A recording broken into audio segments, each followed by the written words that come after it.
Hey everybody, welcome to the channel. I just thought I'd do a little video today on honouring the Hermit phase or the dark night of the soul. This period of the Kundalini awakening can be very brutal and very difficult, with lots of purging, lots of suffering, and lots of physical pain, fatigue, confusion, not knowing what's going on, not knowing how long it's going to last, how long, how long it's going to take. And it can be very isolating. You can be on your own, unable to do practically anything. So it can be really difficult time. But I just want to encourage you to tune into the sacredness of that period, because I'm kind of on the other side of that now. I had a really brutal time with my Kundalini awakening, and if anybody wants to hear my story on that, if you haven't, I've got a video entitled My Kundalini Awakening Part 2, Dark Night of the Soul, and that goes into my journey with it. But it's funny because in a way, even though that it was so difficult, there's part of me now that kind of misses it. And it misses the fact, I feel like on that part of the journey, it's so sacred because you are so in tune with yourself, in the sense that none of the distractions of the world are on you, so to speak.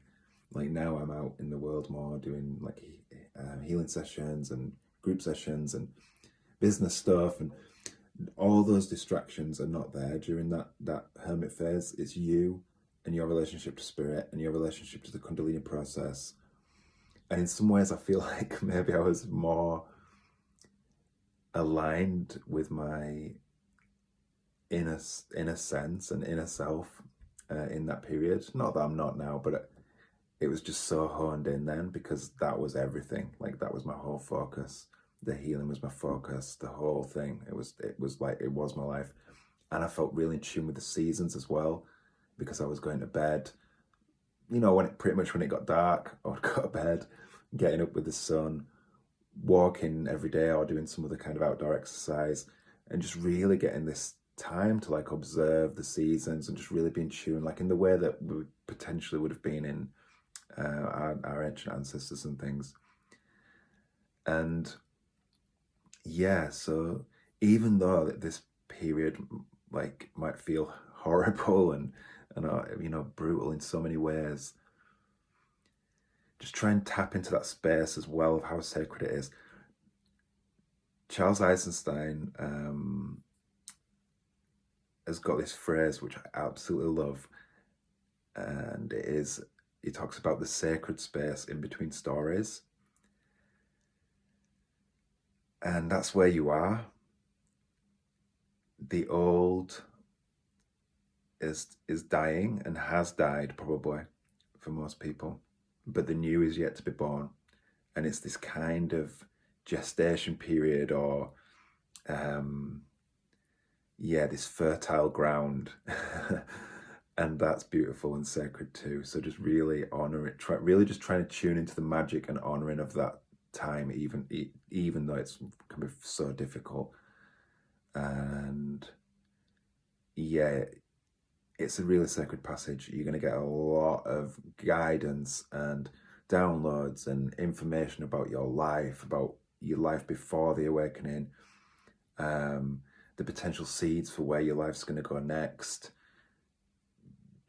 inner standing of your true nature. It's a time where you can really connect to source in a very deep way, and your own inner source as well. So I just thought I'd share that because I know how difficult that time can be, but it is also there's a lot of beauty there as well. There is beauty in transformation, no matter how harsh or hard it feels. Yeah. All right. Sending love, and I'll see you in the next video.